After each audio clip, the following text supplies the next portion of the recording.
दुरूद शरीफ पढ़ें।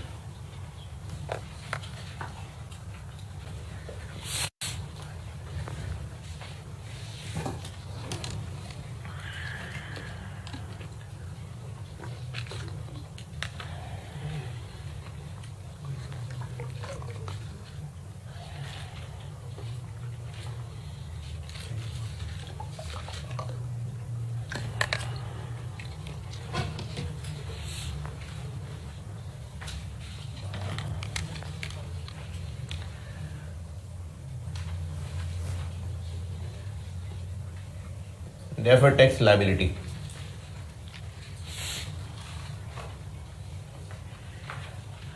डेफर्ड टैक्स लायबिलिटी, और इसको मैं आइंदा प्यार से डीटीएल कहा करूंगा। डीटीएल डेफर्ड टैक्स लायबिलिटी यानी डेफर्ड टैक्स नाम की डेफर्ड टैक्स से रिलेटेड एक लायबिलिटी है, डेफर्ड टैक्स लायबिलिटी। इस डेफर्ड टैक्स लायबिलिटी को कब रिकॉग्नाइज करेंगे, कब रिकॉर्ड करेंगे? DTL shall be recognised. DTL नाम की एक लायबिलिटी रिकॉग्नाइज हो जाएगी for all taxable temporary differences. यानी एसेट्स और लायबिलिटीज लिस्ट डाउन किए, उनकी कैरिंग अमाउंट्स और टैक्स बेसिस निकाली। अगर उनमें डिफरेंस टैक्सेबल डिफरेंस है तो एक डेफर्ड टैक्स लायबिलिटी नाम की चीज क्रिएट होगी। लेकिन हमेशा ऐसा होगा नहीं, इसकी एक्सेप्शन है।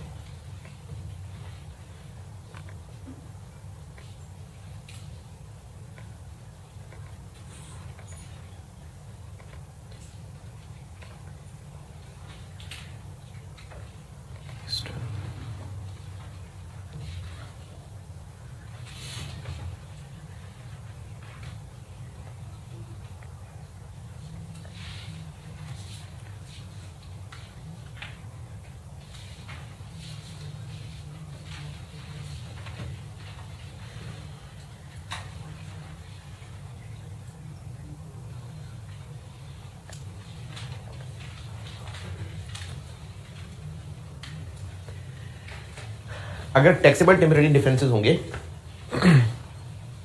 तो डेफर्ड टैक्स लायबिलिटी नामी एक लायबिलिटी क्रिएट होगी। लेकिन इसकी एक एक्सेप्शन है। इस एक्सेप्शन की अंग्रेजी बता रहा हूं, एमसीक्यू में काम आएगी। और उस अंग्रेजी का आपके लिए सवाल में कैसे पता चलेगा, उसके लिए आसान अल्फाज में उर्दू में बात लिखवा दूंगा। पहले अंग्रेजी बताता हूं। Deferred tax liability shall be recognised for all taxable temporary differences except to the extent it arises from, लिखे आगे अंग्रेजी बताता हूँ।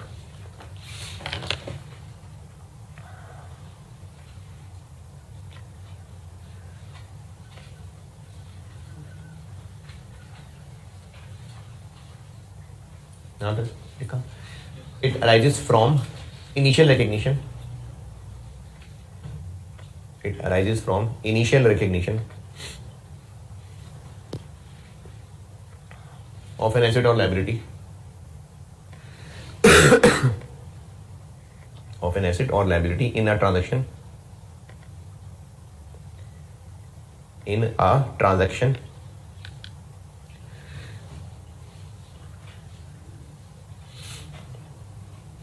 which at the time of transaction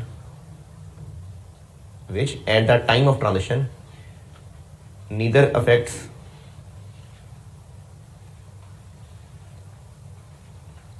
accounting profit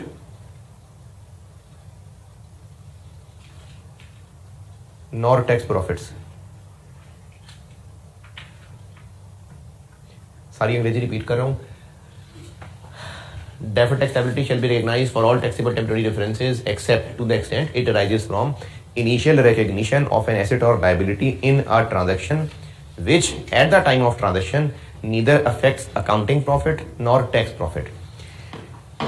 इस एक्सेप्शन की अंग्रेजी का क्या मतलब है, ये काफी गहरी बात है। उसको इतनी को ख़ास ज़िंदगी में फ़ायदा नहीं है इसकी अंग्रेज़ी समझने का। इसका मैं आपको उर्दू बता देता हूँ कि इसका मतलब क्या है। इसके लिए ना आप अभी लिख लें, मैं आपको समझाऊंगा आगे चल के एक सवाल के साथ। इस एक्सेप्शन को उर्दू में लिख लें। इससे मुराद वो एसेट है जिस पे टैक्स वालों ने कभी भी किसी भी नाम से किसी भी रास्ते से कोई डिडक्शन अलाउ नहीं करनी। एक्सेप्शन में वो एसेट्स आएंगे जिससे रिलेटेड टैक्स वालों ने कभी भी किसी भी नाम से कोई भी डिडक्शन अलाउ नहीं करनी।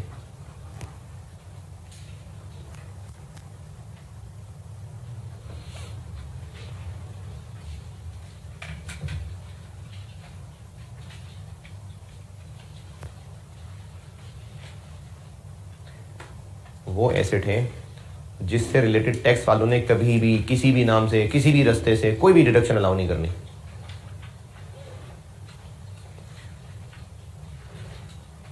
और ये आप कैसे पहचानेंगे? सवाल में पहचान लेंगे, सवालों की प्रैक्टिस पे आएंगे तो उसकी पहचान बताऊंगा।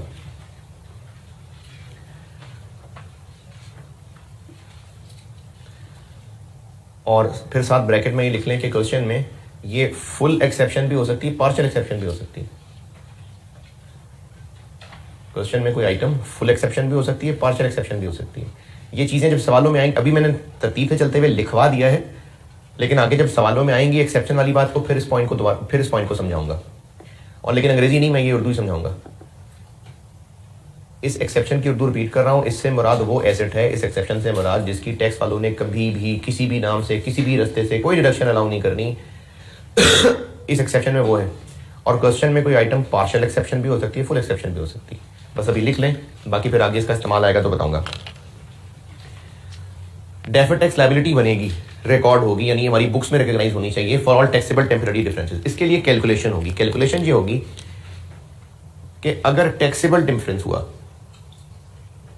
टैक्सेबल टेम्परेरी डिफरेंस, तो उस पे एप्लीकेबल टैक्स रेट लगेगा और जो आंसर आएगा वो डेफर्ड टैक्स, ये काम हर साल के एंड पे हो रहा होगा। टैक्सेबल टेम्परेरी डिफरेंस हुआ तो उस पे एप्लीकेबल टैक्स रेट लगेगा और जो आंसर आएगा वो डेफर्ड टैक्स लायबिलिटी नामी अकाउंट का सीडी बैलेंस होगा।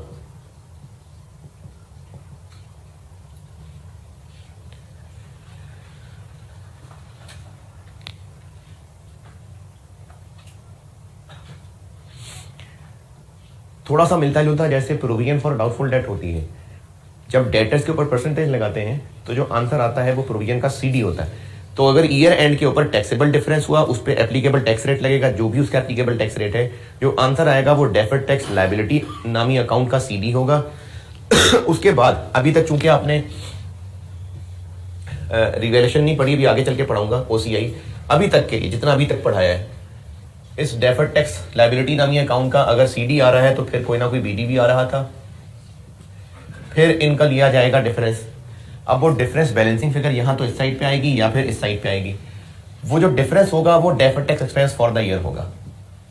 या तो वो बैलेंसिंग फिगर इस साइड पे आएगी या फिर इस साइड पे आएगी।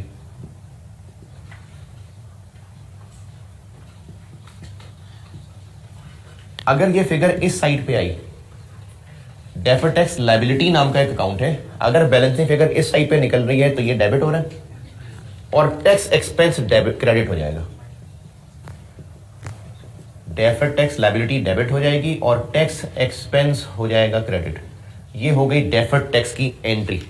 और इसका जो आंसर आएगा ना, ये वही होगा जो हम इससे पहले कॉन्सेप्चुअली कैलकुलेशन डिस्कस कर रहे थे। जैसे मैंने क्वेश्चन 18 का रेफरेंस दिया था तो मैं उसी का रेफरेंस देता हूं। क्वेश्चन 18 में deferred tax expense for the year क्या था? 2.275 पॉजिटिव नेगेटिव। जब हम उस सवाल को आज ही इंशाल्लाह कोशिश करूंगा इस अप्रोच से सॉल्व करेंगे ना, तो आप देखेंगे बैलेंसिंग फिगर यहां निकलेगी और 2.275 ही निकलेगी। तो यहां निकलने का मतलब होगा कि ये नेगेटिव फिगर शो कर रहा है, इनकम स्टेटमेंट में एज अ नेगेटिव प्रेजेंट होगा, और नेगेटिव प्रेजेंट होगा तभी तो टैक्स एक्सपेंस क्रेडिट हो रहा है एंट्री में। और अगर बैलेंसिंग फिगर इस साइड पे निकली तो डेफर्ड टैक्स लायबिलिटी नामी अकाउंट क्रेडिट, तो टैक्स एक्सपेंस डेबिट।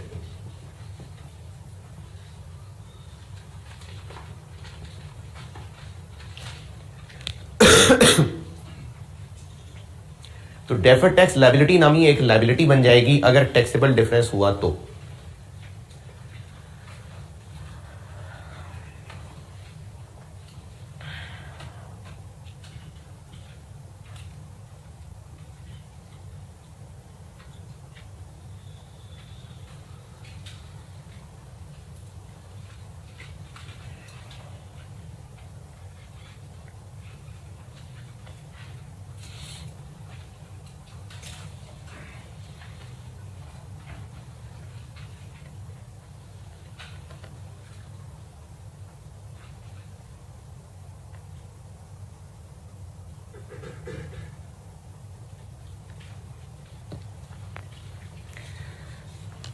इसको नोट करें, फिर सवाल ही सवाल करते हैं।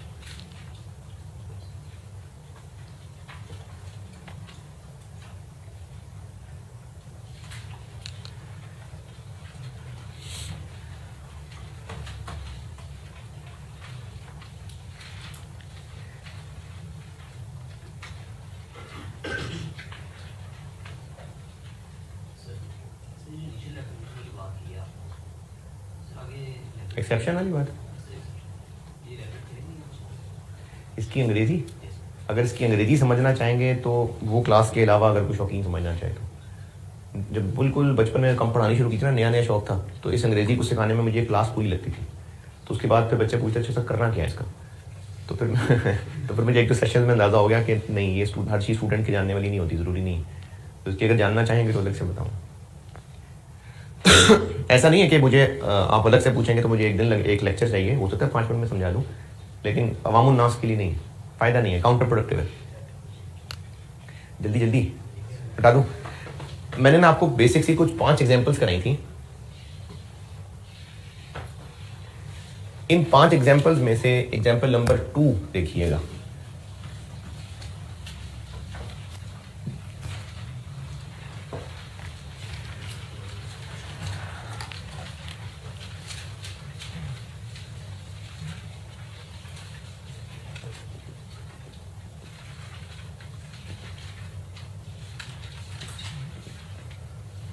जो मैंने तो 5 बताई थी उनमें से मैं कुछ यूज़ कर रहा हूँ, अभी 2 यूज़ करूँगा इनफैक्ट।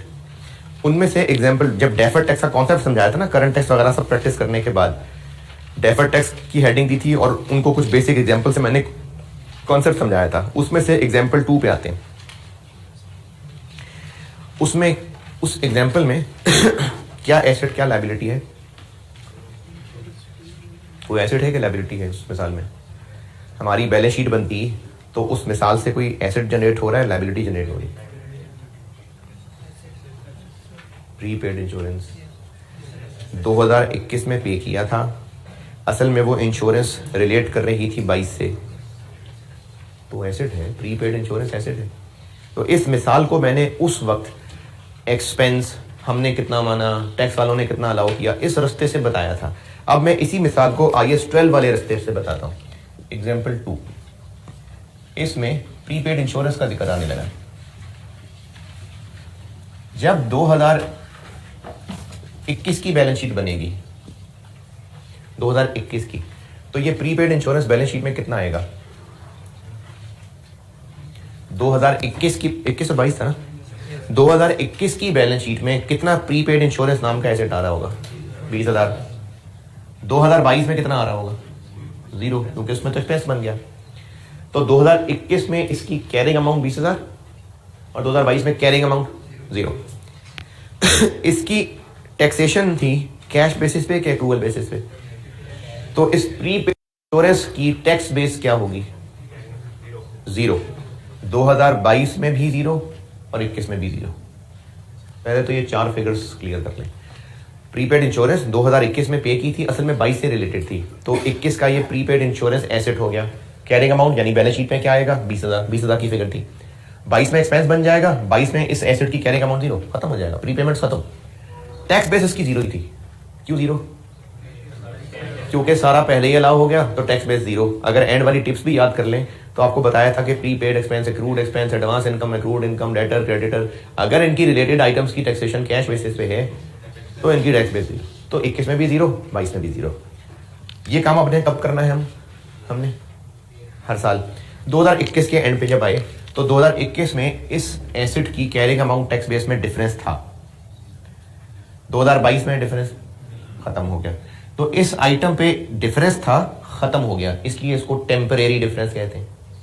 टैक्सेबल के डिडक्टेबल पहचान बताई थी आपको, एसेट हो और कैरिंग अमाउंट ज्यादा हो तो टैक्सेबल, तो ये टैक्सेबल डिफरेंस है। अभी अभी सिखाया, टैक्सेबल डिफरेंस हो तो क्या होगा, इस पे रेट लगेगा और डेफर्ड टैक्स लायबिलिटी नाम की एक लायबिलिटी बनेगी। टैक्स रेट इस सवाल में क्या था, 20%। टैक्सेबल डिफरेंस है इसलिए 20% रेट लग के जो आंसर आएगा वो डेफर्ड टैक्स लायबिलिटी होगी, 4000 और 0,000। ये डेफर्ड टैक्स लायबिलिटी का सीडी हो गया। चूंकि 2021 पहला साल था तो इस डेफर्ड टैक्स लायबिलिटी का बीडी कितना, कोई नहीं, सीडी कितना लाना है, 4000। अब इसको बैलेंस करें तो इस साइड पे आ गया 4, इसकी एंट्री क्या बनेगी, tax expense debit deferred tax liability credit. और अगर एंट्री नहीं वैसे ही पूछूं मैं कि ये एक पॉजिटिव डेफर्ड टैक्स एक्सपेंस निकला है कि नेगेटिव, तो ये पॉजिटिव है। अच्छा मैंने डेबिट क्रेडिट तो बता दिया था, ये पॉजिटिव नेगेटिव भी लिख ही ले वैसे। अभी मैंने इधर डेफर्ड टैक्स का टी अकाउंट बनाया था, तो बैलेंसिंग फिगर अगर क्रेडिट साइड पे निकली तो ये पॉजिटिव एक्सपेंस है। क्या मतलब पॉजिटिव एक्सपेंस है और नेगेटिव एक्सपेंस? वो जो इनकम स्टेटमेंट के फेस पे डेफर्ड टैक्स की लाइन आ रही थी उसमें वो एज अ पॉजिटिव आ जाएगा। जैसे हम किसी साल में पॉजिटिव किसी साल में नेगेटिव लिख रहे थे ना, तो अगर इस अकाउंट की बैलेंसिंग करने से क्रेडिट साइड पे निकला तो वो एक पॉजिटिव टैक्स एक्सपेंस है, और अगर डेबिट साइड पे निकला तो एक नेगेटिव टैक्स एक्सपेंस है। फिर 2022 में ये सीडी बीडी बन गया। 2022 का सीडी कितना चाहिए, 0। अब इसको बैलेंस करें, इस साइड पे आ जाएगा, और इस साइड पे बैलेंसिंग फिगर आने का मतलब है कि नेगेटिव टैक्स एक्सपेंस। अब आप एग्जांपल 2 देखिए और देखिए मैंने उसमें इनकम स्टेटमेंट के फेस पे क्या लिखा था।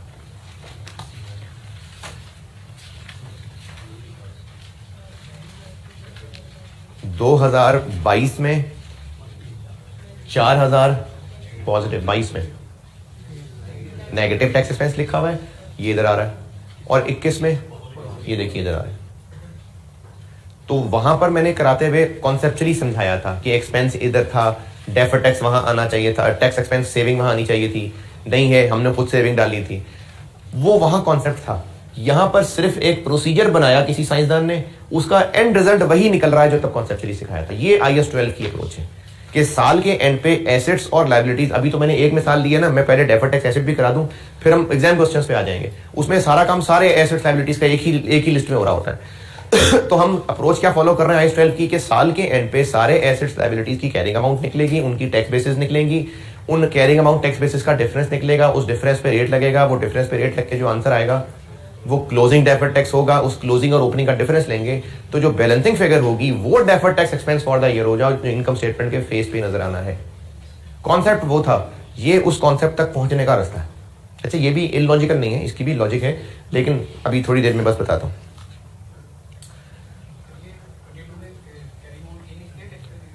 नहीं, टैक्स बेस तो इसकी 0 है क्योंकि डिडक्शन तो बिल्कुल इनिशियली पेमेंट के टाइम पे ही पहले साल मिल गई, फ्यूचर में कोई डिडक्शन नहीं है इसकी। और अगर वैसे याद रखना है वो जॉइंट पे टिप बताई थी, तो accrued expense, prepaid expense, accrued income, advance income, इन आइटम्स की अगर टैक्सेशन कैश बेसिस पे हो तो इनकी टैक्स बेस 0 ही होती है, तो इसलिए वो पहले साल भी 0, अगले साल भी 0। ये एग्जाम्पल 2 है आपके सामने, इसमें जो मैंने कैलकुलेशंस की हैं उसका प्रोसीजर कम से कम सब लोगों को समझ आ जाए कि हमने किया क्या है।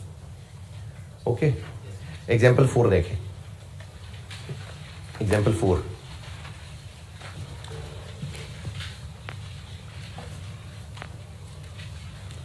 एग्जाम्पल 4 में क्या एसेट्स लायबिलिटीज हैं, मशीन है। एग्जाम्पल 4 उसमें PPE आ गया। इस PPE की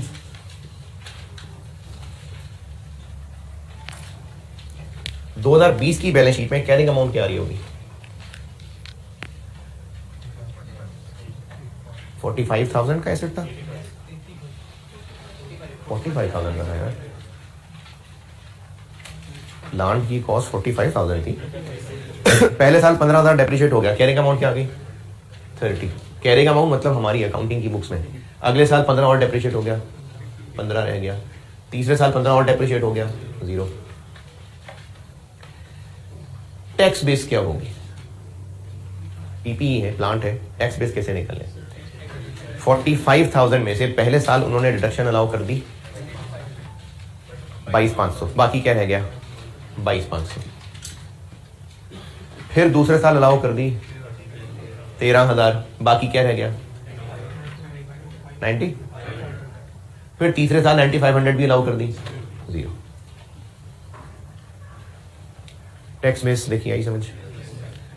पहले साल डिफरेंस है 7.5 का, दूसरे साल 5.5 का, तीसरे साल 0। तो डिफरेंस था, खत्म हो गया, टेम्पररी डिफरेंस। और ये टेम्पररी ही होता है डिफरेंस, कभी ना कभी हो ही जाएगा खत्म। टैक्सेबल टेम्पररी डिफरेंस के डिडक्टेबल तो नहीं, टैक्सेबल टेम्पररी डिफरेंस है कि डिडक्टेबल टेम्पररी डिफरेंस है? अभी तो टैक्सेबल पढ़ा, टैक्सेबल ही होगा, लेकिन टैक्सेबल है कि डिडक्टेबल है? क्यों, कैसे? क्योंकि एसेट की बात हो रही है और कैरिंग अमाउंट ज्यादा है, तो ये टैक्सेबल टेम्पररी डिफरेंस है। और अभी पढ़ा कि अगर टैक्सेबल डिफरेंस होगा तो उस पर टैक्स रेट लगेगा, जो आंसर आएगा वो डेफर्ड टैक्स लायबिलिटी का सीडी बैलेंस होगा। रेट कितना था इस मिसाल में? 25%। इस पे लगाइए 25, इस पे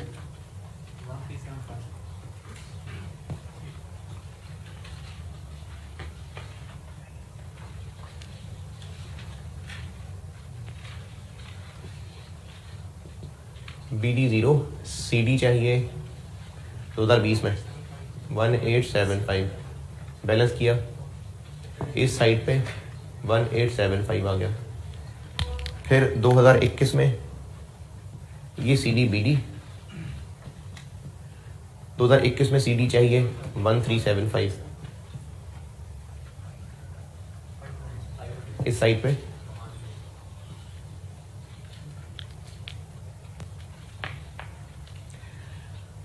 अच्छा, जब काफ़ी सारी चीज़ें पढ़ा लूंगा ना तो फुल फ्लैज एग्जाम क्वेश्चन करते हुए मैं इसका ST अकाउंट की बजाय टेबुलर फॉर्मेट में बताऊंगा। उसमें नॉर्मली ज़्यादा आसानी मुझे फील होती है स्टूडेंट्स को, तो फिर हम एक टेबुलर फॉर्मेट बेशक यूज़ कर लिया करेंगे।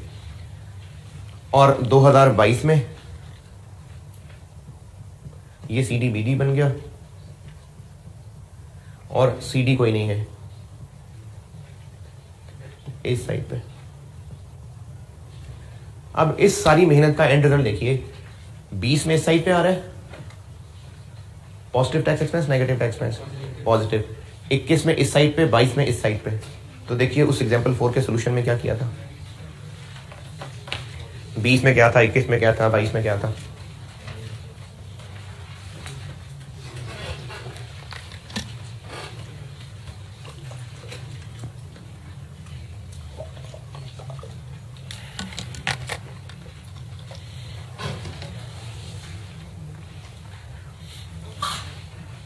जी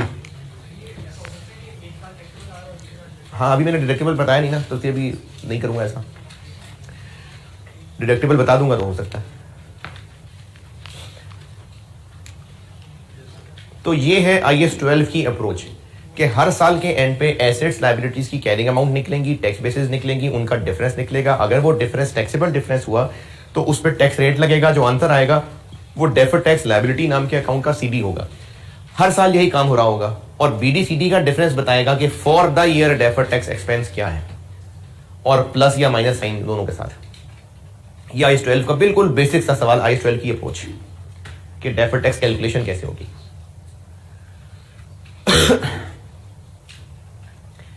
एग्जाम्पल 5 उसमें क्या था, उसमें क्या एसेट लायबिलिटी है, डिविडेंड क्या, डिविडेंड रिसीवेबल, क्योंकि 21 में डिक्लेयर हुआ था और 22 में रिसीव हुआ था, तो डिविडेंड रिसीवेबल था। 2021 में हमारी बुक्स में डिविडेंड रिसीवेबल कितना आ रहा होगा, और 22 में क्योंकि मिल गए थे पैसे टैक्स बेस कैरिंग अमाउंट। क्यों कैरिंग अमाउंट? क्योंकि इसका इकोनॉमिक बेनिफिट टैक्सेबल ही नहीं है। टैक्स बेस कैरिंग अमाउंट के बराबर।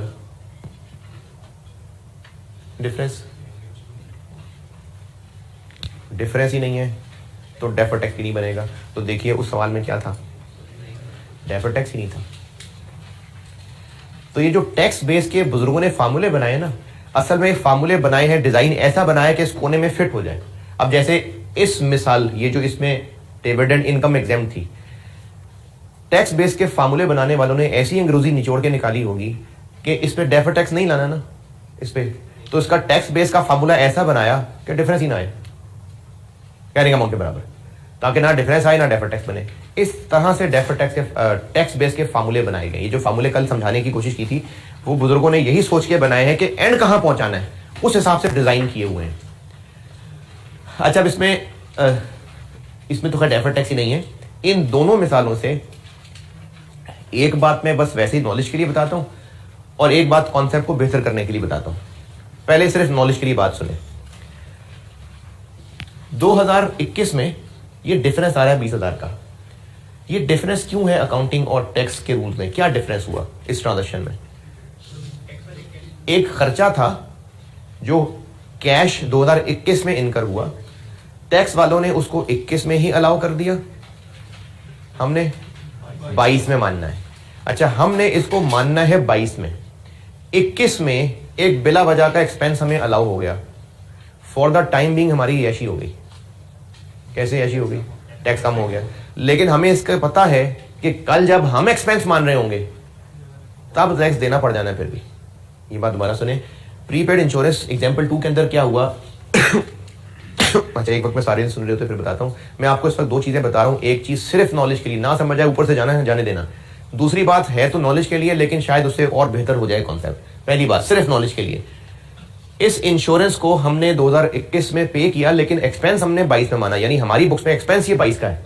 टैक्स वालों ने उसको 21 में ही अलाउ कर दिया, तो हमें 21 में ही फायदा हो गया। बैठे बैठाए फायदा हो गया, खुशी हो गई। लेकिन हमें इस बात का पता है कि कल को पड़ना है टैक्स, तो आज की हमें खुशी जरूर है, लेकिन ये कल को हमें दुख इस वजह से होगा कि हम इसको एक्सपेंस मान रहे होंगे। टैक्स प्रॉफिट निकालते हुए एड बैक कर दिया जाएगा 2022 में। अकाउंटिंग प्रॉफिट से टैक्स प्रॉफिट तक पहुंचते हुए हम इस इंश्योरेंस एक्सपेंस को 2022 में एक्सपेंस मानेंगे ना। करंट टैक्स कैलकुलेट करते हुए क्या किया जाएगा, तो हमें दुख होगा। तो हमें जो आज खुशी हो गई है, हमें पता है कि कल को हमें टैक्स ज्यादा देना पड़ जाना है, कल को टैक्स प्रॉफिट हमारा बढ़ा दिया जाना है। इसलिए इस डिफरेंस को टैक्सेबल डिफरेंस कहते हैं कि ये जो आज का डिफरेंस आया है, कल को इसने रिवर्स होना है, कल को ये टैक्स प्रॉफिट हमारा बढ़ता हुआ नजर आएगा, इसलिए इसको टैक्सेबल डिफरेंस कहते हैं। और कल को टैक्स देना पड़ जाएगा, इसलिए डेफर्ड टैक्स लायबिलिटी बनती है। क्योंकि कल को टैक्स देना पड़ जाएगा, तो इसलिए डेफर्ड टैक्स लायबिलिटी बनती है। दूसरी बात नॉलेज के लिए है, और कॉन्सेप्ट शायद इससे बेहतर हो जाए, वो ये कि इस एग्जाम्पल 2 के अंदर ये जादू कैसे हुआ, क्यों वही सेम रिजल्ट आ गया जो इनकम स्टेटमेंट के थ्रू आ रहा था, ये समझाता हूं।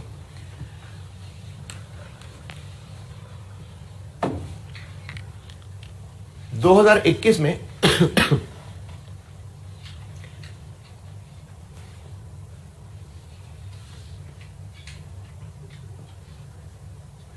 2021 में डेप्रिसिएशन हमने मानी 15, टैक्स वालों ने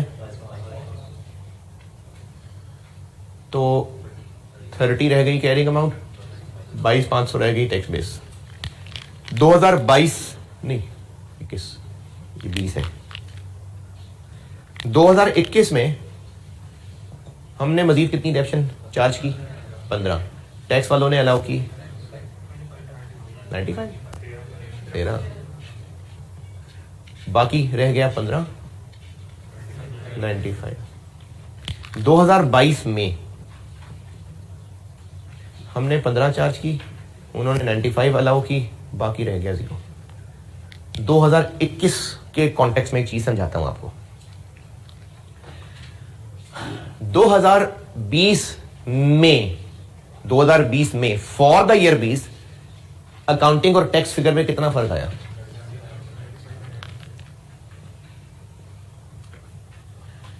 ये मैंने किसका फिगर का डिफरेंस लिया है? डेप्रिसिएशन फॉर द ईयर का। ये क्या है? कैरिंग अमाउंट और टैक्स बेस। इनमें कितना डिफरेंस है? अब मैंने किसका डिफरेंस लिया है? कैरिंग अमाउंट और टैक्स बेस एज एट का। ये डिफरेंस मैंने डेप्रिसिएशन फॉर द ईयर का लिया था। ये जो बात बता रहा हूं ये नॉलेज के लिए है, अगर समझ आ गई तो उम्मीद है कि कॉन्सेप्ट इससे और बेहतर हो जाए।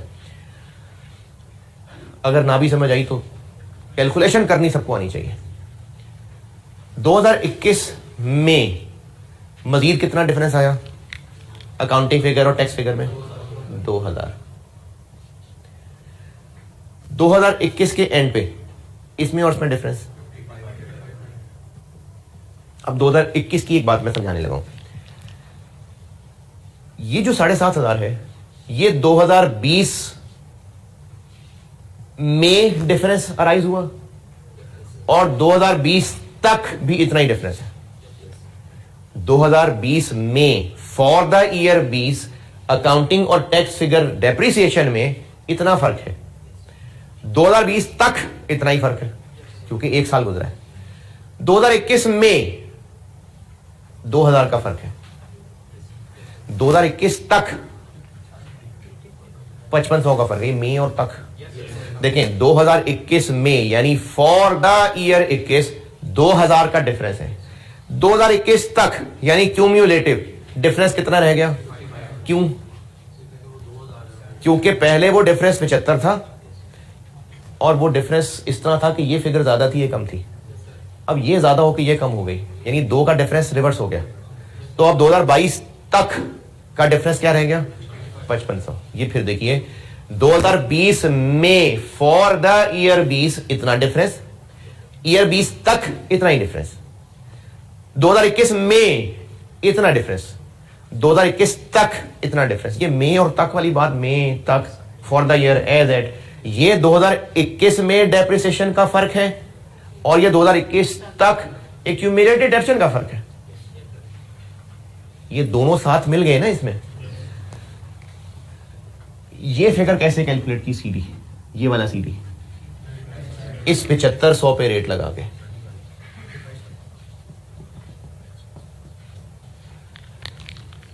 ये फिगर कैसे कैलकुलेट की? 5500 पे रेट लगा के।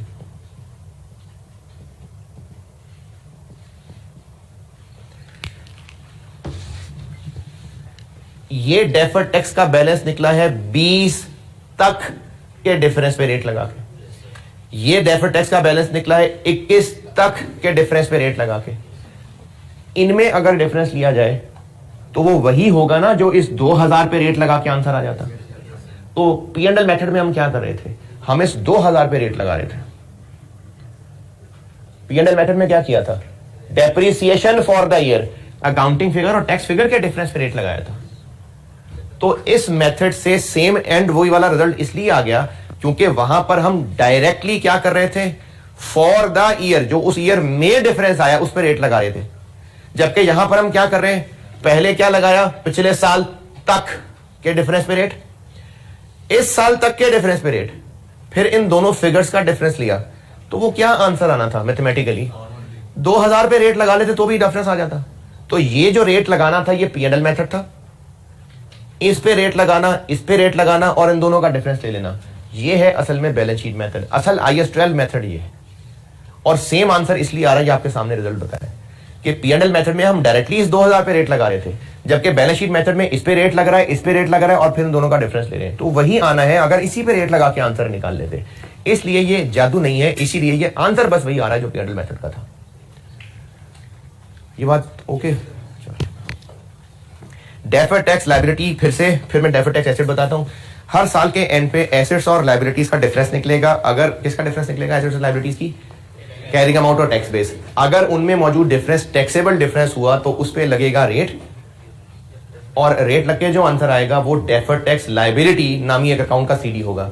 चूंकि ये काम हर साल हो रहा होगा तो एक BD बैलेंस भी होगा, और BD CD का जब डिफरेंस लेंगे वो डिफरेंस बताएगा कि deferred tax expense for the year कितना है। वो एक पॉजिटिव फिगर भी हो सकती है, नेगेटिव फिगर भी हो सकती है। ये है डेफर्ड टैक्स कैलकुलेट करने की IAS 12 अप्रोच।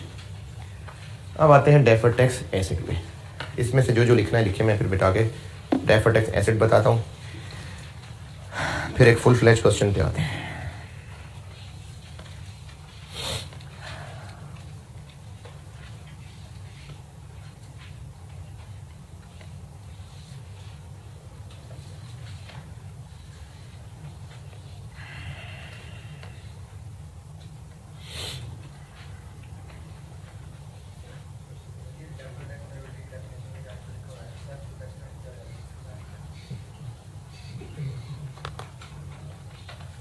इसका क्या पूछना है,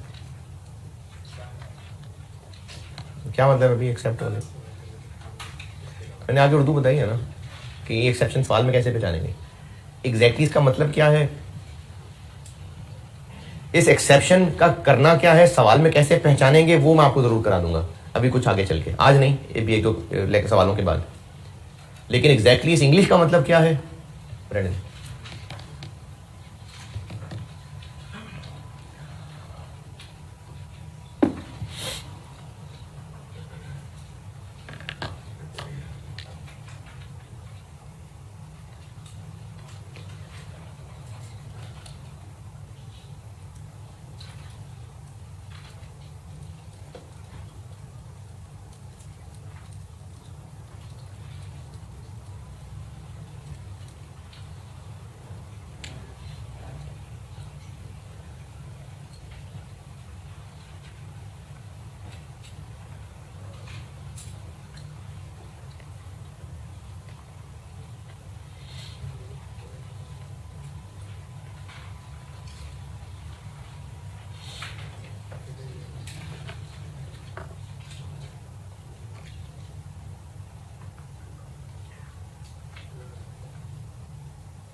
डेफर्ड टैक्स एसेट,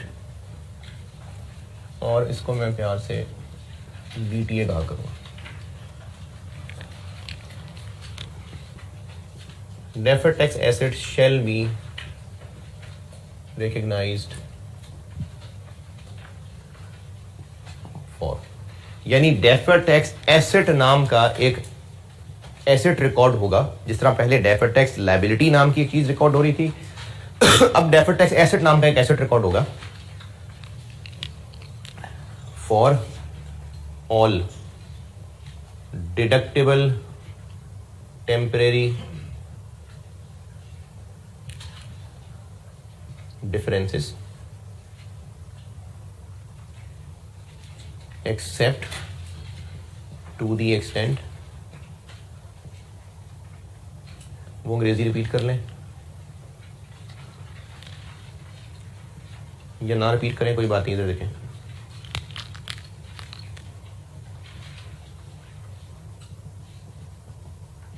काफी या अंग्रेजी रिपीट करनी है, मर्जी है कर लें। ये एमसीक्यूज में पूछ सकती है, पूछी जा सकती है बात। Except to the extent it arises from initial recognition of asset or liability in a transaction which at the time of transaction neither affects accounting profit nor tax profit, वही सेम अंग्रेजी जो वहां लिखी थी, सेम अंग्रेजी।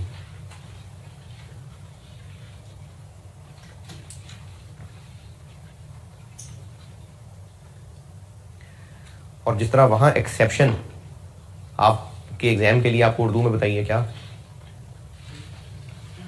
ऐसा asset जिस पे टैक्स वालों ने कभी भी किसी भी नाम से किसी भी रास्ते से कोई डिडक्शन अलाउ नहीं करनी, वो एक्सेप्शन में फॉल करेगा।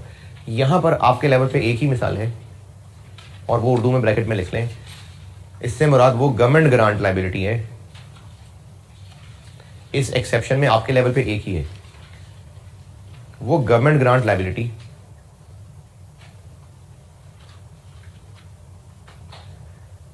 जिस गवर्नमेंट ग्रांट इनकम पे जो government grant income tax exempt है, इन्हें टैक्स वालों ने इस पर टैक्स नहीं लगाना।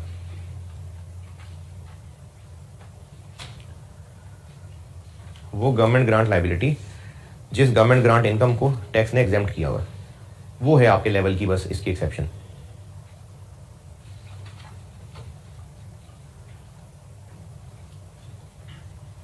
इन एक्सेप्शंस का करना क्या है ये मैंने बताना है, अभी एग्जाम में स्टूडेंट ने क्या करना है ये बताना है।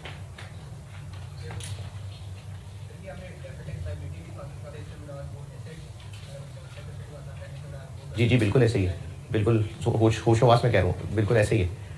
इस एक्सेप्शन का करना क्या है, जब मैं उस सवाल ऐसे सवाल पे आऊंगा ना जिसमें एक्सेप्शन आ रही होगी, फिर आपके सवाल का जवाब दूंगा इंशाल्लाह कि वहां मैंने एक्सेप्शन लिखवाते हुए एसेट बोला था कि ऐसा एसेट, यहाँ पर मैं एक्सेप्शन की उर्दू बताते हुए कह रहा हूँ गवर्नमेंट ग्रांट लाइबिलिटी। तो ये होशोवास में कह रहा हूँ, लेकिन इसका मतलब क्या है उस सवाल में समझाऊंगा जिस सवाल में एक्सेप्शन को यूज करूंगा। अभी बस लिख ले, चीजें पूरी पूरी लिखा रहा हूँ बस। डेफर्ड टैक्स एसेट नामी एक एसेट रिकॉर्ड होगा for all deductible temporary differences. इसी तरह से कैरिड फॉरवर्ड टैक्स लॉस, ये भी सवाल के साथ समझाता हूँ। वैसे तो अभी फॉर्मेट के साथ समझा भी सकता हूँ वैसे। For all carried forward tax credits, इन तीन चीजों के ऊपर डेफर्ड टैक्स एसेट बनेगा। डिडक्टेबल टेम्परेरी डिफरेंस हुआ तो भी डेफर्ड टैक्स एसेट नामी एक एसेट क्रिएट होगा। कैरिड फॉरवर्ड टैक्स लॉस हुआ तो भी डेफर्ड टैक्स एसेट नामी एक एसेट रिकॉर्ड होगा। और अगर कैरिड फॉरवर्ड टैक्स क्रेडिट हुआ तो भी डेफर्ड टैक्स एसेट नामी एक एसेट रिकॉर्ड होगा। यानी डेफर्ड टैक्स एसेट इन तीनों की मौजूदगी में फिर रिकॉर्ड होता है।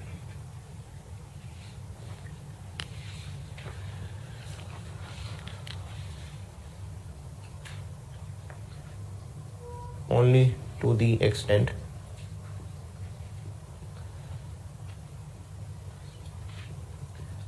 it is probable that sufficient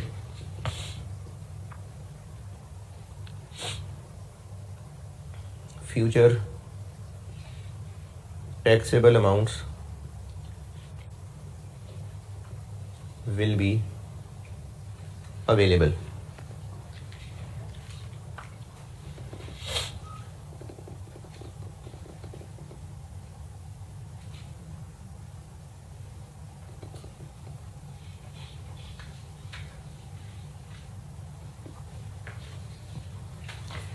इस तरह डेफर्ड टैक्स लायबिलिटी में था, इसमें से मैंने कुछ भी नहीं समझाया, ठीक है, इसमें से मैंने कुछ भी नहीं समझाया आपको। जब जब ये छोड़ी हुई चीजें मैं समझाता जाऊंगा, कनेक्ट करता जाऊंगा। जैसे मैंने अभी आपको ये मिसालों का रेफरेंस देके कनेक्ट किया है कि ये इस मेथड से सेम आंसर क्यों आ रहा है। मैंने भी आपको बताया है बेशक नॉलेज के लिए कि इसको टैक्सेबल डिफरेंस क्यों कहते हैं। इसी तरह से मैं चीजें भी सिर्फ लिखी हैं, इनके बारे में भी मैंने कोई भी कॉन्सेप्ट कनेक्ट नहीं किया, करूंगा। जिस तरीके से डेफर्ड टैक्स लायबिलिटी में अभी एक बात बताई थी,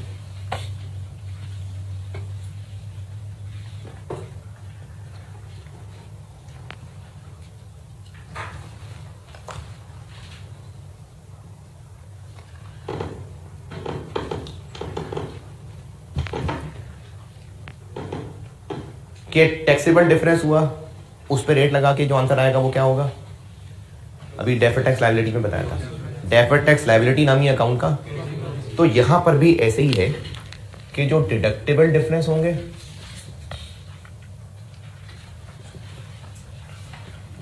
उस पर एप्लीकेबल रेट लगा के,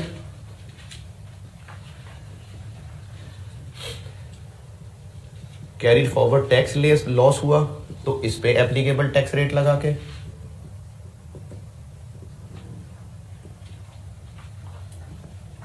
और अगर कैरिड फॉरवर्ड टैक्स क्रेडिट हुआ तो ये ऐसे ही, इस पे रेट नहीं लगाना। जो आंसर बनेगा ये डेफर्ड टैक्स एसेट नामी एक अकाउंट का सीडी बैलेंस होगा।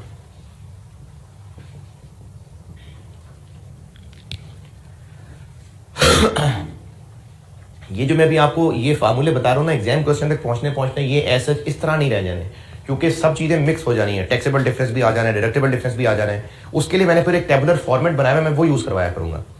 ये अभी सिर्फ बस छोटी छोटी बातें समझाने के लिए, क्योंकि इन तीनों आइटम्स पे डेफर्ड टैक्स एसेट बनना है तो इन पे जो रेट लगा के आंसर आएगा, इस पे जो रेट लगा के आंसर आएगा, लेकिन इस पे रेट नहीं लगाना, ये एज इट इज।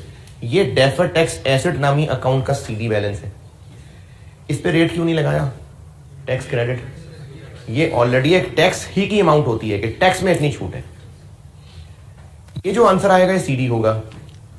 तो अगर ये सीडी बैलेंस होगा तो पिछले साल भी ऐसा ही एक काम किया होगा और वो अब बीडी आ रहा होगा।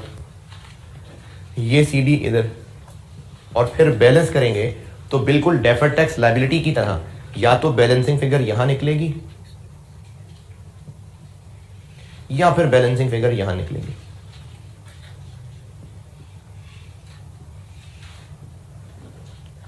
रिजल्ट वही बात होगी जैसे अगर इस साइड पे निकली,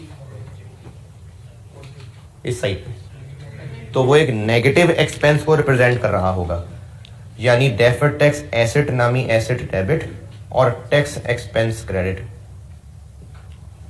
और अगर बैलेंसिंग फिगर इस साइड पे निकली तो ये पॉजिटिव टैक्स एक्सपेंस को रिप्रेजेंट कर रहा होगा, यानी टैक्स एक्सपेंस पॉजिटिव और डेफर्ड टैक्स एसेट नामी एसेट क्रेडिट। यानी deferred tax for the year find करने का प्रोसीजर यही है, चाहे डेफर्ड टैक्स लायबिलिटी बनती हो चाहे डेफर्ड टैक्स एसेट बनता हो, कि क्लोजिंग और ओपनिंग का डिफरेंस बैलेंस करके पता चलेगा कि deferred tax expense for the year क्या है। इसको नोट करें, फिर मैं इन चीजों का न्यूमेरिकली सॉल्व करा के कोई सिर पे बताता हूं कि क्या कर रहा हूं मैं।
ये नोटेड। उन एग्जाम्पल्स में से एग्जाम्पल 1,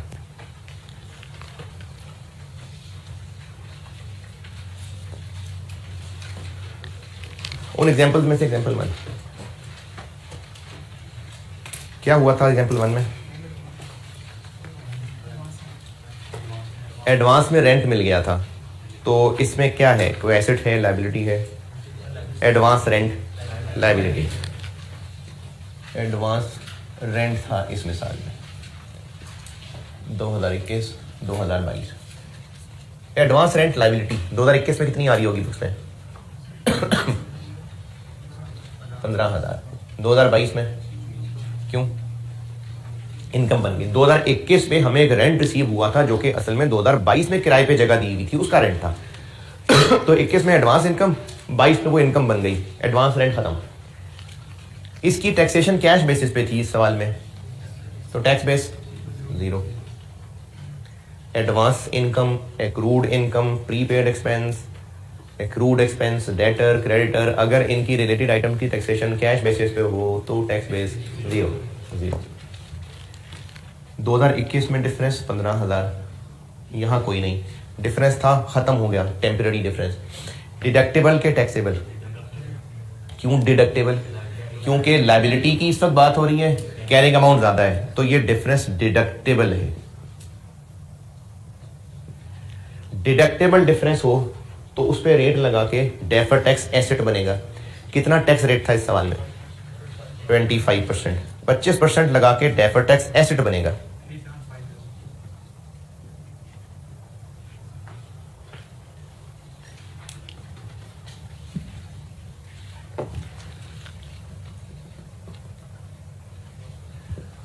2021 में बीडी कोई नहीं है, सीडी चाहिए 3750। अच्छा, अभी बीडी सीडी की जगह बदल दी मैंने। इससे पहले इस वक्त डेफर्ड टैक्स लायबिलिटी की बात कर रहा था, अब डेफर्ड टैक्स नामी एसेट की बात हो रही।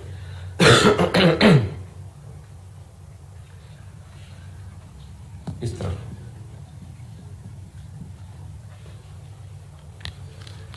2022 ये सीडी बीडी बन गया और 22 का सीडी कोई नहीं है। इस साइड पे बैलेंसिंग आने का मतलब है कि positive tax expense, negative tax expense, negative इधर बैलेंसिंग। तो एग्जांपल 1 में देखिए इनकम स्टेटमेंट में क्या किया था।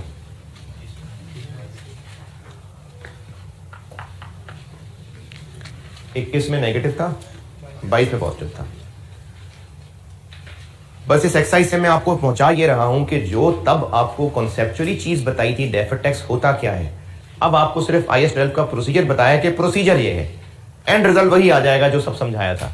क्या प्रोसीजर है? हर साल के एंड पे एसेट्स और लायबिलिटीज की कैरिंग अमाउंट टैक्स बेस का डिफरेंस निकलेगा।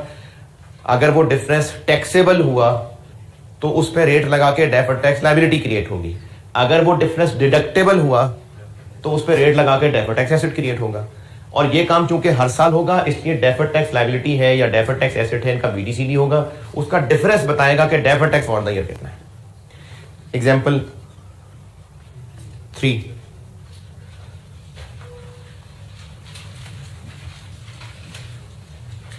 एग्जाम्पल 3 में क्या था? रिसर्च कॉस्ट थी। तो इसमें क्या एसेट लायबिलिटी? इस मिसाल में क्या एसेट क्या लायबिलिटी है? रिसर्च एसेट है। ये वो है जिसको कल बताया था कि इसको मैं जबरदस्ती एसेट मानना पड़ेगा। तो ये रिसर्च कॉस्ट जबरदस्ती का एसेट है।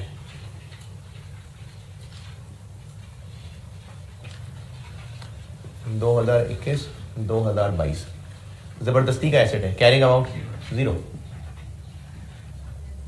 Tax base.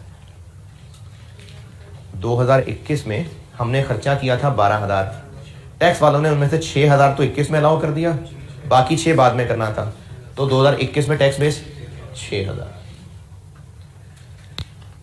ये कल रिसर्च की बात समझाई थी। 2022 में ये भी अलाउ कर दिया, टैक्स बेस 0।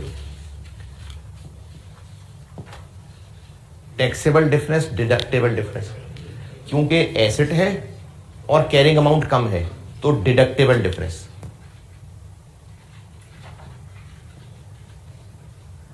डिडक्टेबल है इसलिए रेट लग के डेफर्ड टैक्स एसेट बनेगा।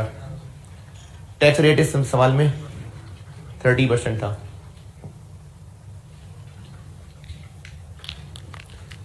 डेफर्ड टैक्स एसेट नामी अकाउंट 2021 में बीडी कोई नहीं, सीडी चाहिए 1800। इस साइड पे बैलेंसिंग फिगर आएगी 1800। 2022 में ये सीडी बन गया बीडी, सीडी कोई नहीं, बैलेंसिंग फिगर इस साइड पे आएगी 1800। तो उस एग्जाम्पल 3 के अंदर इनकम स्टेटमेंट में 2021 में 1800 नेगेटिव लिखा था, 22 में 1800 पॉजिटिव लिखा था। तो उन पांचों एग्जाम्पल में जो चीज मैंने आपको उस वक्त सिर्फ कॉन्सेप्ट से बताई थी, IAS 12 की अप्रोच ये है कि पहुंच वहीं जाएंगे। तरीका क्या है? फिर दोहरा रहा हूं, तरीका यह है कि साल के एंड पे एसेट्स और लायबिलिटीज की कैरिंग अमाउंट्स टैक्स बेसिस निकलेंगी, उनका डिफरेंस लिया जाएगा। अगर वो डिफरेंस टैक्सेबल हुआ तो डेफर्ड टैक्स लायबिलिटी नाम की चीज बनेगी। अगर वो डिफरेंस डिडक्टेबल हुआ तो डेफर्ड टैक्स एसेट बनेगा। चूंकि ये काम हर साल हो रहा होगा तो एक सीडी होगा, एक बीडी होगा, इनका डिफरेंस लेंगे तो वो डिफरेंस होगा वही deferred tax expense for the year जो P&L मैट्रिक्स से निकलता। जी, ये एसेट है ना, तो कैरिंग अमाउंट कम हो, टैक्स बेस ज्यादा हो तो डिडक्टेबल होता है।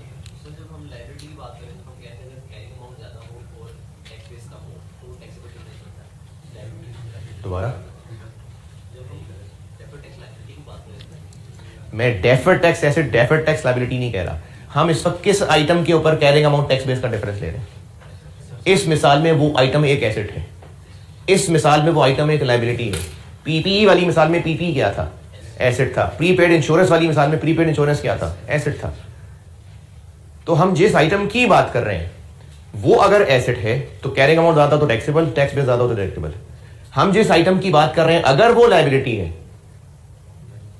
तो कैरिंग अमाउंट ज्यादा हो तो डिडक्टेबल, टैक्स बेस ज्यादा हो तो टैक्सेबल। देखें, एक है वो आइटम्स जिन पे डिफरेंस ले रहे हैं, ये फैसला उनकी औकात, उनकी नेचर देख के होना है कि टैक्सेबल डिफरेंस है कि डिडक्टेबल डिफरेंस है। एक बार ये पता चल गया कि टैक्सेबल डिफरेंस है तो फिर डेफर्ड टैक्स लायबिलिटी नाम की चीज बनेगी। एक बार ये पता चल गया कि डिडक्टेबल डिफरेंस है तो फिर डेफर्ड टैक्स एसेट नाम की चीज बनेगी। ये जितनी चीजें आज मैं आपको बता रहा हूं ये सब अजीब अजीब सी चीजें हैं, लेकिन एक बार सवाल पूरा पूरा सॉल्व होना लग जाएगा ना, फिर ये दिल की बुरी नहीं है ये चीजें। एक बार पूरा पूरा सवाल सॉल्व होने लग जाएगा फिर ये इतना मुश्किल नहीं रह जाएगा काम। मैं अब असल में सवाल तक पहुंचाने के लिए सारा कुछ करना जरूरी है। तो deferred tax asset, deferred tax liability, deferred tax asset liability का प्रोसीजर एक ही हो रहा है। क्या प्रोसीजर हो रहा है? साल के एंड पे कैलकुलेशन हो रही है, बीडीसीडी का difference deferred tax expense for the year बता रहा है। अच्छा, एग्जाम क्वेश्चन में एक एक आइटम नहीं, एग्जाम क्वेश्चन में तो सारी आइटम्स होंगी। अब एग्जाम क्वेश्चन में ये सारा काम हम कैसे करेंगे, इसके लिए अगर ये नोट करना है तो करें, मैं फिर मिटाऊं किसकी। ये जो रिसर्च कॉस्ट है ना, ये मैंने कल आपको टैक्स बेसिस पढ़ाते हुए बताया था। अब इस 12,000 को हमने तो एक साल में एक्सपेंस मान लिया, टैक्स वालों ने इसको 2 साल में अलाउ करना है, तो लॉजिकली डेफर्ड टैक्स बनना चाहिए। लेकिन रिसर्च कॉस्ट इटसेल्फ ना एसेट है ना लायबिलिटी है, तो इसने IAS 12 के मेथड में पकड़े नहीं जाना था। सिर्फ इसलिए इसको हमें एसेट की कैटेगरी में लाना पड़ा ताकि ये इस मेथड की पकड़ में आ जाए सही। अब एसेट में ले तो आए लेकिन असल में तो वो एक्सपेंस है, इसलिए कैरिंग अमाउंट 0, यानी ये 0 एसेट है। एसेट में इसलिए लाना पड़ा ताकि इस प्रोसेस का हिस्सा बन जाए। जी जी जी जी, असल में एसेट के ज्यादा करीब है ना, क्योंकि कंडीशंस पूरी होती तो डेवलपमेंट क्या एसेट बन जाना था। पेएबल तो इसमें से कुछ नहीं है, इसलिए लायबिलिटी नहीं कहना बनता। एसेट इसलिए कह रहे हैं क्योंकि एसेट खर्चा होता है, एक्सपेंस भी खर्चा होता है। यही रिसर्च अगर थोड़ी सी कंडीशंस पूरी होनी थी फिर से एसेट बन जाना था, तो इसलिए ये एसेट के ज्यादा करीब है, इसलिए इसको एसेट कह रहे हैं। जी मैं बताने लगा, ये बता दूं इसको डिडक्टेबल क्यों कह रहे हैं ये बताता हूं।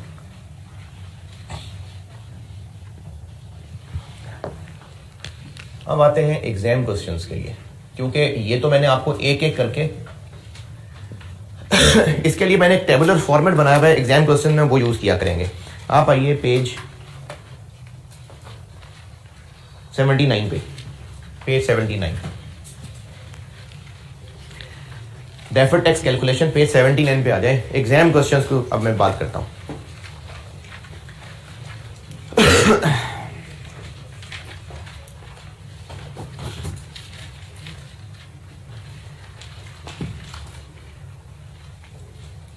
अच्छा, इसको मिटाने से पहले एक बात अगेन सिर्फ नॉलेज के लिए समझ आती, ठीक है, नहीं तो इग्नोर कर देना। इसमें ये 6,000 का जो डिफरेंस आया है इधर, ये डिफरेंस क्यों अराइज हो गया? क्योंकि हमने 12,000 का खर्च किया और उस 12,000 के खर्च को एक्सपेंस मान लिया, जबकि टैक्स वालों ने उसमें से अभी सिर्फ 6 अलाउ किया, 6 अभी अलाउ नहीं किया। हमें ज्यादा टैक्स देना पड़ गया, दुख हुआ, लेकिन कोई बात नहीं, अगले साल हमें इसका फायदा मिल जाएगा। क्यों मिल जाएगा फायदा? 12,000 हमने सारा इस साल एक्सपेंस रिकॉर्ड किया, टैक्स वालों ने उसमें से सिर्फ 6,000 अलाउ किया, दुख हुआ। बाकी 6,000 वो अगले साल कर देंगे अलाउ, यानी अगले साल क्या होगा, हमारा दोबारा तो एक्सपेंस नहीं होगा, लेकिन बैठे बैठाए 6,000 की कल को डिडक्शन मिल जाएगी। तो इसलिए इसको डिडक्टेबल टेम्परेरी डिफरेंस कहते हैं। कल को टैक्स बचेगा, ज्यादा देना पड़ेगा, यानी कल को फायदा होगा ना, आज कुर्बानी दी, कल को फायदा होगा, फ्यूचर बेनिफिट मिलेगा, इसलिए डेफर्ड टैक्स एसेट क्रिएट होता है। यानी डेफर्ड टैक्स एसेट क्या रिप्रेजेंट कर रहा है? जो कल को हमें टैक्स में फायदा होने लगा है आज के दुख के बदले। आज कैसे दुख हो गया? हमने खर्चा 12 किया था, टैक्स वालों ने सिर्फ 6 की डिडक्शन अलाउ की, तो आज ये दुख है, लेकिन कल को फायदा होगा, ये डेफर्ड टैक्स एसेट है। तो आज के दुख पे जो कल को टैक्स में फायदा हो जाना है, उस पे हमने डेफर्ड टैक्स एसेट क्रिएट कर दिया। ये दुख क्यों है? लॉस है तो दुख की बात है, लॉस है, कल को क्या फायदा होगा? जब अगले साल करंट टैक्स कैलकुलेट होने लगेगा तो ये जो आज का कैरियर फॉरवर्ड लॉस है वो कल ब्रॉड फॉरवर्ड के नाम से लेस हो जाएगा। तो आज लॉस आया, इसको हमें कैरियर फॉरवर्ड लॉस कहना पड़ा, कल को ये हमें टैक्स बचा देगा। क्यों बचा देगा? तो इसलिए आज हम इस पे डेफर्ड टैक्स एसेट क्रिएट करते हैं। बिठा दिया मैंने यहां से, यहां बताया था इस टैक्स लॉस पे कल को फायदा होगा, इसलिए डेफर्ड टैक्स एसेट क्रिएट करते हैं। इस पे कल को क्या फायदा होगा? टैक्स की कुछ क्रेडिट छूट मिली थी जिसको हम आज यूज नहीं कर सके, कल कर लेंगे, तो इसलिए इन पे डेफर्ड टैक्स एसेट करते हैं क्रिएट। कल को टैक्स में फायदा क्या होगा? यानी कल को जब टैक्स देने लगेंगे, टैक्स प्रॉफिट होगा, तो ये चीजें उसको कम करवा देंगी। लेकिन कल अगर प्रॉफिट कमाएंगे तो इनका फायदा है। अगर हमारे अगले 10-20 साल हमें लॉस में जाते नजर आ रहे हैं, फिर ये चीजें हमें फायदा दे सकेंगी? नहीं, ये तो 5-5 साल में खत्म हो जानी है। 6 साल, 5 साल। ये चीजें हमें कल को टैक्स में फायदा देने वाली थी, इसलिए डेफर्ड टैक्स एसेट क्रिएट किया था। अगर अगले ईयर्स हमें 5-10 साल लॉसेज ही होते नजर आ रहे हैं, मजीद लॉसेज, तो ये आज की चीजें हमें कल फायदा दे सकेंगी? कुछ भी नहीं समझ रहा। ये जो आज हमें ये नुकसान हुए, कल को ये फायदा देंगे, इन पे डेफर्ड टैक्स एसेट क्रिएट हो रहा है। क्यों फायदा होगा कल? जब कल को प्रॉफिट कमाएंगे, टैक्स दे देते, यहां से बचत होनी शुरू हो जाएगी। लेकिन अगर हमें उम्मीद है कि अगले 5-10 साल मनहूस ही गुजरने हैं और हमने लॉसेज ही लॉसेज कमाने हैं, तो क्या ये फायदा दे सकेंगे? तो जब ये फायदा ही नहीं दे सकेंगे तो फिर इन पे डेफर्ड टैक्स एसेट भी रिकॉर्ड करने की जरूरत नहीं है। तो इन पे डेफर्ड टैक्स एसेट सिर्फ तब रिकॉर्ड होगा only to the extent it is probable कि कल को हम सफिशिएंट प्रॉफिट्स कमाएंगे। एग्जाम पॉइंट ऑफ व्यू से ये अंडरस्टूड होता है वैसे है? तो कोई बात नहीं, हर साल डेफर्ड टैक्स अपडेट हो रहा होता है। ये चीज एग्जाम क्वेश्चन में अंडरस्टूड होती है। यानी एग्जाम क्वेश्चन में शायद ही कहा हो कि सफिशिएंट प्रॉफिट्स होंगे, फिक्र ना करें, ये अंडरस्टूड होती है। तो डेफर्ड टैक्स एसेट, क्यों डेफर्ड टैक्स एसेट कहते हैं, इसको डिडक्टेबल क्यों कहते हैं, ये नॉलेज के लिए एक बात बताएंगे। पेज 79 पे आ जाए, हम एग्जाम क्वेश्चन करने के काबिल होने लगे। पेज 79 इस पेज 79 में एक टेबल है, ज़बानी आप इंस्ट्रक्शंस नहीं फॉलो कर पाएंगे, सामने खोलता हूं मैं।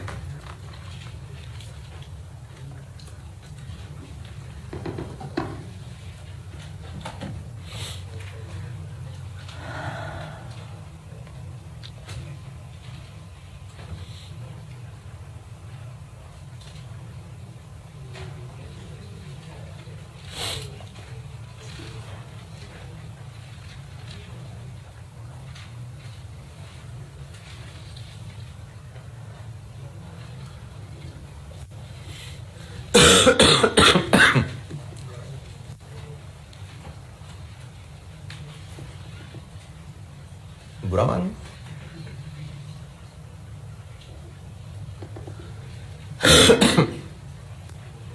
एग्जाम क्वेश्चन में हम लोग क्या करेंगे? एग्जाम क्वेश्चन में हम ये करेंगे कि सवाल में जितने भी एसेट्स और लायबिलिटीज दिए होंगे, देखिए मैं वर्ड एसेट और वर्ड लायबिलिटी किसके लिए यूज कर रहा हूं, उस पर मुहतात रहिए। सवाल में आपको PPE, inventory, debtor, pre payment, loan, lease liability, right of use, मुख्तलिफ तरह के एसेट्स लायबिलिटीज अवेलेबल होंगे, उनको मैं एसेट्स और लायबिलिटीज कह रहा हूं। इन सबको लिस्ट डाउन करेंगे, इनकी कोई ना कोई कैरिंग अमाउंट्स होंगी, टैक्स बेसिस होंगी। सवाल में दी होंगी? नहीं, निकालनी पड़ेगी। टैक्स बेस तो कम से कम निकालनी पड़ेगी। कैरिंग अमाउंट हो सकता है गिवन हो सकता है कैरिंग अमाउंट भी निकालनी पड़े। यहां पर लीजेस भी टेस्ट हो जाए, यहां पर प्रॉपर रिवैल्यूएशन भी टेस्ट हो जाए। आपसे पहले पीपीई की भी पहले कैरिंग अमाउंट निकलवाएं। क्वेश्चन 18 किया था, उसमें डेप्रिसिएशन चार्ज करके तो करनी पड़ेगी डेप्रिसिएशन चार्ज, लीजेस थी उसके अंदर, राइट ऑफ यूज खुद निकालनी पड़ेगी उसकी कैरिंग अमाउंट, लीज लायबिलिटी की कैरिंग अमाउंट खुद निकालनी पड़ेगी। तो एक तो आपसे एसेट्स और लायबिलिटीज की सवाल में अपने अपने स्टैंडर्ड्स टेस्ट हो सकते हैं, कैरिंग अमाउंट्स निकालनी, टैक्स बेसिस जो कल किया था काम, सब एसेट्स लायबिलिटीज जितने उस सवाल में थे उनकी कैरिंग अमाउंट लिस्ट डाउन की, टैक्स बेसिस लिस्ट डाउन की, इनमें डिफरेंस लिया। डिफरेंस लेते हुए इस बात पे खास एहतियात रखिएगा, क्योंकि टैक्सेबल डिफरेंस हो तो ट्रीटमेंट और है, डिडक्टेबल हो तो ट्रीटमेंट और है। तो मैंने टैक्सेबल डिडक्टेबल में फंसाने की बजाय आपको प्लस माइनस से काम चलवा देना है। अब चूंकि प्लस माइनस से काम चलवाना है, इसलिए प्लस माइनस साइन पे एहतियात चाहिए। क्या? जब डिफरेंस एसेट्स के लिए ले रहे होंगे,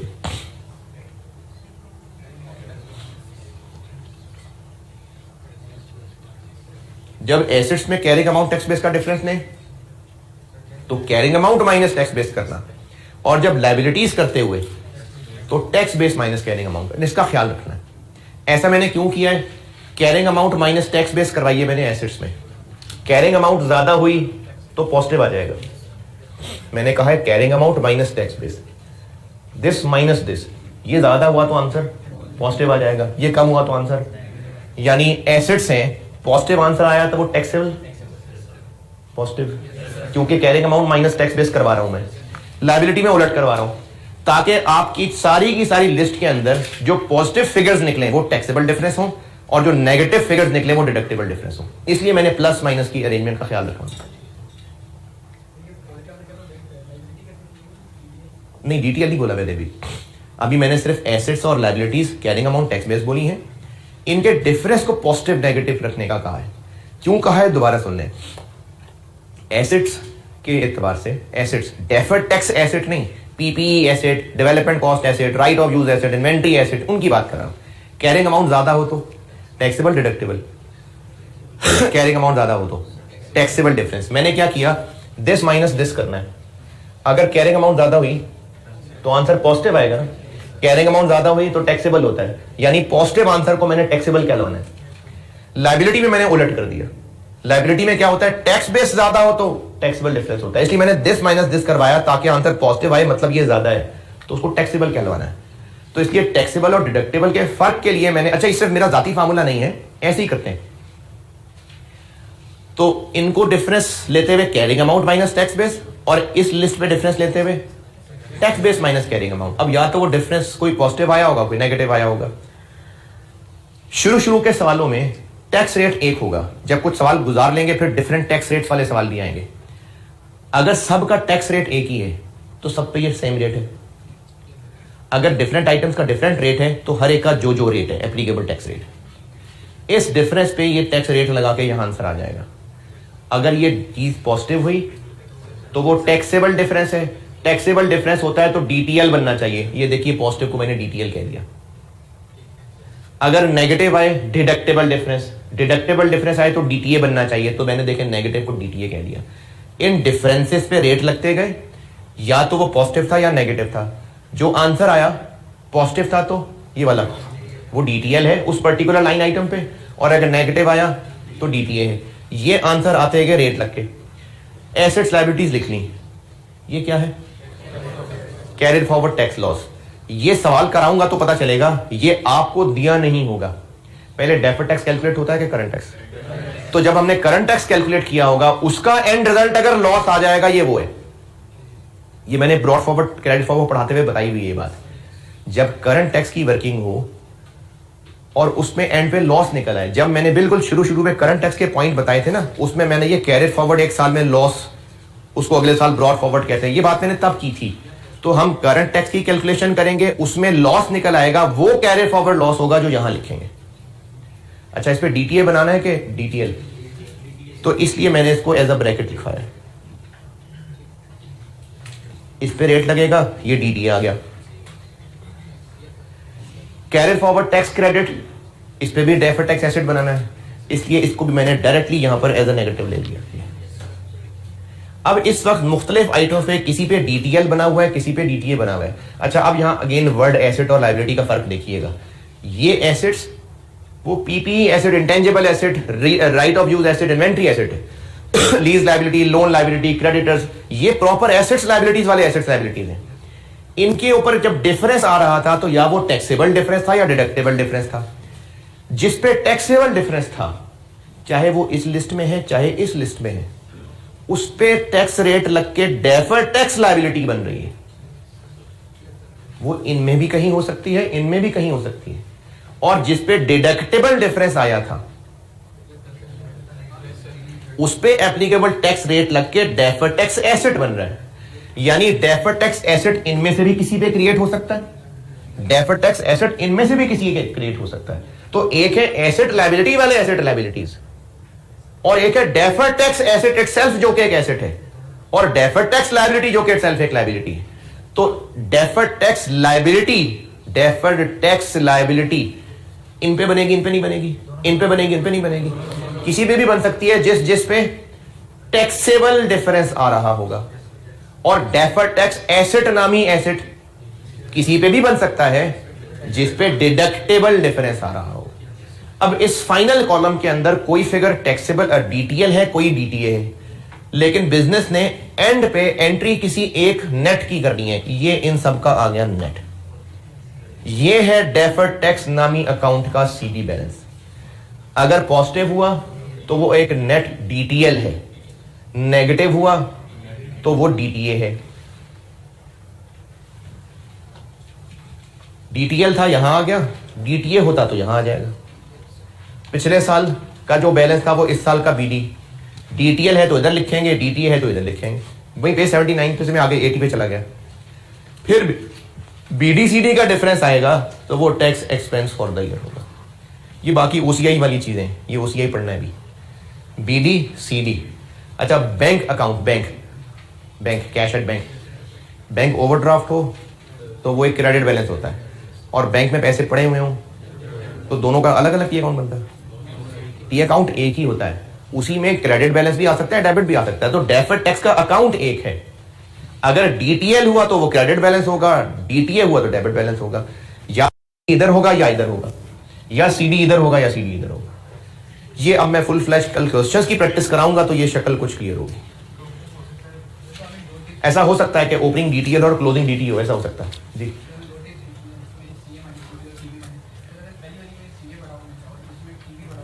तो टैक्सेबल आएगा, तो टैक्सेबल डिफरेंस आएगा। ठीक है जी, कल इंशाल्लाह सबको मैं सवाल की शक्ल में लाता हूं तो इंशाल्लाह हजम होनी शुरू हो जाएंगी चीजें।